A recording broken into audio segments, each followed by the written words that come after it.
Ndasubiriye kubaramutsa mwese banywanyi bacu mukunda kandi mugakurikira inkuru n'ibiganiro dutambutsa kuri ino shene yanyu harino yacu ya YouTube Shiramatsiko TV. Numwanya y'amakuru yihuta agezeko ariko aragarukwako cane, amakuru tuza kugaruka cane kuyariko aravugwa mu mutekano na politike. Muri ano makuru turaza kubabwira inkuru yihutirwa cane muri kano kanya. Perezida Evariste Ndayishimiye yoba yafashe ingingo ruhasha noneho yo kubogoza General Prime Niyongabo wo kuri ubu ngubu yahejeje kudomako urutoki n'ugomba kumusubirira, akaba ari ibintu bigize iminsi birategurwa. Hari amakuru twari twababwiye y'ibijanye n'ukugene abashinga amateka batumijwe ko maze bikaza guhera bamwe baje abandi bataje, hakaba haraturutse ng'itegeko riturutse hejuru rituma bamwe mu bashinga amateka babangira iyo ngingo y'iyo nama rukokoma bagira ngo bakore, aho amakuru atandukanye yagiye aravuga yuko hari umutegetsi yagira ngo abogozwe ariko Imana igakinga. Muri kano kanya hari amakuru tubazaniye yihutirwa cane. Generali Jules Ndihokubwayo aserukira Uburundi muri Uganda muri ubu ngubu ngo niwe agiye gusubirira General Prime Niyongabo amaze muri ayo mabanga igihe kinini. Muri ano makuru turaza kubabwira ku bwoba bwinshi buri muri bamwe mu banyagihugu ndetse na bamwe mu bategetsi babona yuko ibintu igihe iyo ngingo ya Ndayishimiye yoba igiye mu ngiro bishobora guca biyangara. Ni mu gihe hagize iminsi haravugwa yuko hari akarwi k'abategetsi b'abajenerali ndetse n'abanyepolitike basanzwe ngaha mu gihugu c'u Burundi baba bariko barategura kudeta, no mu gihe twababwiye amakuru menshi yuko hari abategetsi batishimiye na gatoyi ukugene Perezida Evariste Ndayishimiye yoba yarasubiriye kwigena kuba azaserukira umugambwe CNDD-FDD mu matora yimirije. Ni mu gihe iyo ngingo yayifashe atagishije n'inama n'abasirikare. Kuri ubu ngubu ishavu rikaba ririko riranika. Ni amakuru menshi atandukanye. General Prime Niyongabo Ndayishimiye yoba ariko aramuziza iki? Vyoba bifise aho bihuriye n'intambara ziriko zirabera muri Repubulika Iharanira Demokarasi ya Kongo. Muri kano kanya turaza kubabwira amakuru yihutirwa cane ngo burya Perezida Evariste Ndayishimiye mu mafaranga asarura muri Repubulika Iharanira Demokarasi ya Kongo ku ntambara yashoyemwo abana b'u Burundi, ngo nta yundi mutegetsi n'umwe arekuriwe gufata kuri ayo mafaranga. Akaba ari naco Perezida Evariste Ndayishimiye atariko yumvikana ko n'umukuru w'ibiro bikuru vy'igisirikare General Prime Niyongabo, ngo kuko igihe cose vyama bisaba ko Ndayishimiye aja Kinshasa gutora canke kuyatora canke Perezida Tshisekedi akaba ariwe ayazana i Bujumbura, abandi bategetsi ntibatekuriwe kuyakorako, ntawokora kw'ishani ya cifu. Niyo makuru menshi tubazaniye ariko arateza icuka kibi hagati y'aba bategetsi babiri bakomeye ngaha mu gihugu c'u Burundi. Kuri ubu ngubu igisoda kikaba cyarahejeje kwigaburamwo imirwi, hakaba ari umurwi ucigikiye Perezida Evariste Ndayishimiye, yundi murwi munini ukaba ushigikiye General Prime Niyongabo, aho umwe n'abandi babona yuko ibara ryoba rigiye kugwa. Igihe cyose Ndayishimiye araja kureba ayo mafaranga muri Repubulika Iharanira Demokarasi ya Kongo, nayo General Prime Niyongabo arabazwa ibijanye n'ingabo yarungitse muri Repubulika Iharanira Demokarasi ya Kongo, akanabazwa no kugene amafaranga abasoda bagenewe nka menshi nyine aba yibwe na Perezida Evariste Ndayishimiye. Hari amakuru menshi agaruka ku bijanye n'inyinyurana riri hagati y'abategetsi bombi, cane biturutse ku ntambara ziriko zirabera muri Repubulika Iharanira Demokarasi ya Kongo. Kuri ubu ngubu zahejeje gusambura igisoda c'u Burundi. Ibi byose bikaba byarakozwe na Perezida Evariste Ndayishimiye mu myaka 6 iheze arongoye igihugu c'u Burundi, arico bamwe mu bajenerali ndetse na bamwe mu ba CNDD-FDD bavuga yuko Ndayishimiye atarakagombye gusubira gukindaga abarundi muri iyi manda ya kabiri igira ngo izatangura mu mwaka wa 2027 ubwo amatora yimirije nyine azaba ahejeje gukorwa. n'ano makuru menshi n'andi nyine tugira ngo tugaruke ko kubiriko biravugwa cane ngaha mu gihugu c'u Burundi. Nimba utaravyondo kuri sabone canke se subscribe wakoresha kano karya ugafyonda ko kugira ngo igihe cyose turonse amakuru n'ibiganiro bene ngibi zuba mu mbere bashikirwa navyo. Ndasubiriye kubahereza kaze rero mwese mutahwema gukurikira inkuru n'ibiganiro tuba twatambukishije kuri no chaîne yanyu rino yacu ya YouTube Shiramatsiko TV. Inyuma y'amezi 8 badahembwa abasoda b'u Burundi bari muri RDC boba bagiye kuronka agahembo kabo ku magenekerezo ya 22 na 23 z'ukwezi kwa gatandatu mwaka wa 2026. President Ndayishimiye yarakoze urugendo rukomeye visite d'etat muri Repubulika Iharanira Demokarasi ya Congo. Muri urwo rugendo Ndayishimiye yagiye yambaye inkofero zibiri nka Perezida w'u Burundi yagiye kuganira na mugenzi we Perezida Felix Antoine Tshisekedi Tshilombo ibijanye n'intambara basangiye ndetse n'ibijanye n'igihembo ciwe cya kabiri nka Perezida w'umuryango w'ubumwe bwa Afurika yagize amanama ajanye no guhangana n'iciza ca Ebola. Haravuzwe ibijanye no gushigikira umukandida wa Repubulika Iharanira Demokarasi ya Congo mu kibanza c'umunyamabanga mukuru wa OIF Juliana Murantunga Lumumba, umukobwa wahoze ari ministre w'igihugu ca Congo, no kuvuga wahoze ari umushikiranganje wa mbere wa Repubulika Iharanira Demokarasi ya Congo Patrice Lumumba waje kwicwa.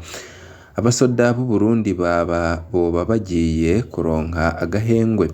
Uru rugendo rwa Ndayishimiye muri RDC rubaye mu gihe abasoda b'u Burundi bari kugwana muri RDC batayo Tafoke bamerewe nabi muri kino gihe. Abasirikare bamaze amezi 8 badahembwa, nanone bamaze igihe batabaza ko batorohewe mu kubaho kwabo.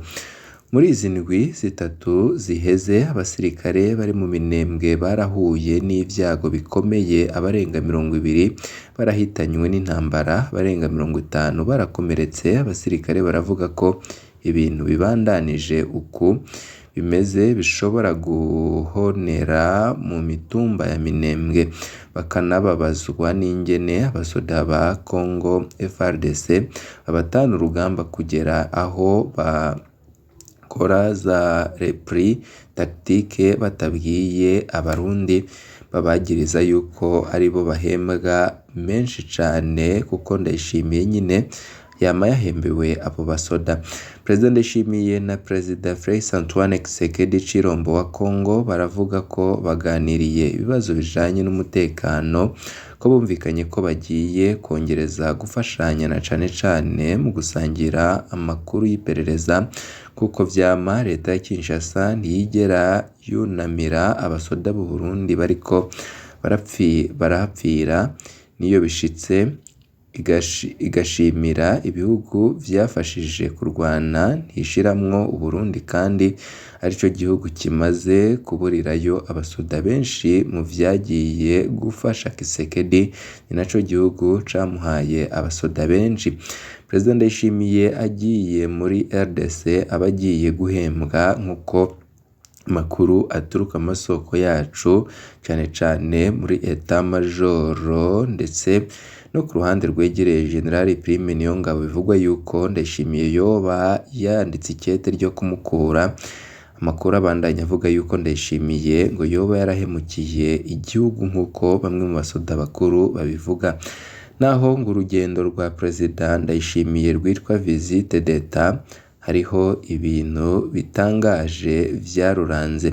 Mu bijanye n'amabanga yiwe, mukuru w'igihugu ashobora gukora hanze ingendo z'ubwoko butatu: visite d'etat, visite officielle, visite travailleurs. Muri visite d'etat, mukuru w'igihugu atumirwa na mugenzi we, ahabwa icubahiro gikomeye cane mu bijanye na protocole, arakirwa na mugenzi we. Muri dîner d'etat arashobora gutumirwa kuvuga ijambo mu nama nshingamateka, harasinywa amasezerano akomeye yo gufashanya hagati y'ibihugu, haraba ikiganiro ku bamenyeshamakuru, byinshi muri ivyo vyarabayeho muri runo rugendo. Ikindi gihambaye nuko mu rugendo nk'urwo umukuru w'igihugu aherekezwa n'abantu batari bake, abashikiranganji bajejwe ibisata bizokwirwa, abarwizatunga ndetse n'abandi. Kimwe mu bintu bitangaje n'ingene Perezida Ndayishimiye atajanye n'abashikiranganji bajejwe ibibazo bikomeye, yari agiye kuvugana na Perezida Tshisekedi, umushikiranganji wo kwivuna abansi Mere Chantal Nijimbere, be n'umukuru w'igisirikare General Prime Niyongabo ntibajanye mu rugendo kandi aribo baraba ivy'intambara. Umushikiranganji w'imigenderanire y'u Burundi n'amakungu Edouard Bizimana ntiyari muri urwo rugendo. Umushikiranganji w'amagara y'abantu ntiyari muri urwo rugendo kandi ari wajejwe ivya Ebola. Umukuru w'iperereza General Major Ildefonse Habarugira ntiyabaye muri urwo rugendo, n'uwatwara iperereza ry'igisoda Colonel Jean de Fe Manirakiza ntiyabonetse. Mu vy'ukuri ingendo za Ndayishimiye muri RDC ziba zigamije ahanini kuja guhembwa amafaranga y'abasoda b'u Burundi barungitswe muri ico gihugu. Aya mafaranga kugeza ubu ntawe uzi neza uko angana, habwa Perezida Ndayishimiye mu mavarisi. Ayo mafaranga ntaca mu buryo buzwi bw'amabanki. Aya mafaranga ntiyigera yandikwa mu mafaranga leta izokoresha ku mwaka, ntivyigera binaboneka muri leta ko ari ayinjiye.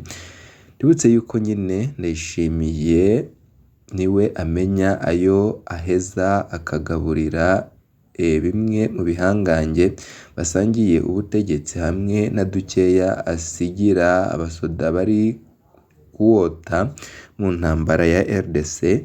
Ibi kandi nivyo bituma leta ya Kinshasa itubaha abasoda b'u Burundi, ntifata ko ari abaje kuyifasha, ifata ko ari abacangero mercenare iriha.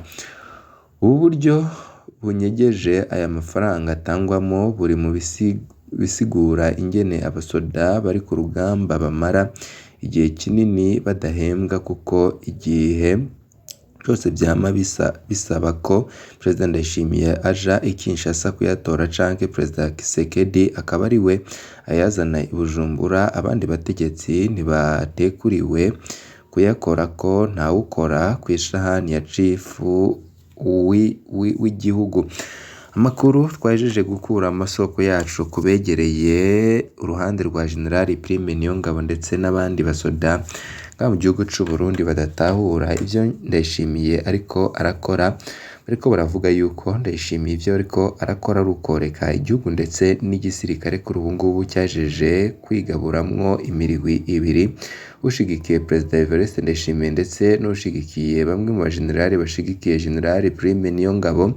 Ivyateye Ndayishimiye agashavu, akandika urwandiko rukomeye cane rw'agakura rwo gukura ko General Prime Niyongabo mu mabanga yo kuba umukuru w'ibiro bikuru vy'igisirikare c'u Burundi, bibandanije gutera icuka kibi cane mu gisoda ndetse hagati y'abasoda ndetse na Perezida Evariste Ndayishimiye, aho General Prime Niyongabo avuga yuko Ndayishimiye yishe igisirikare ndetse n'igihugu ku buryo buboneka ko ata kindi gisigaye usivye kumutembagaza ku butegetsi, mu gihe atarekura ubutegetsi ku buryo bwumvikanyweho, aho nyine amakuru adushikira avuga yuko izo njyane zose ziri hagati ya Perezida Evariste Ndayishimiye ndetse n'umukuru w'ibiro bikuru vy'igisirikare zoba zishingiye ku bijanye n'amafaranga Perezida Evariste Ndayishimiye ariko araronka mu ntambara ziriko zirabera muri Repubulika Iharanira Demokarasi ya Kongo.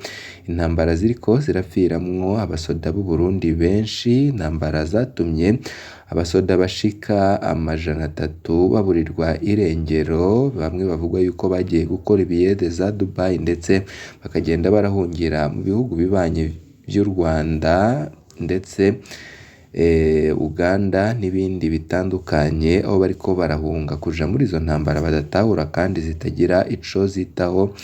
mu guhiteka abasoda b'Uburundi baba bavuguye kuri urwo rugamba. Mu kandi turaza no kubabwira n'andi makuru menshi akomeye cane ku bijanye n'umucanwa uriko uraka bivanye n'ikete Ndayishimiye yanditse ryo kwikura ko General Prime Niyongabo.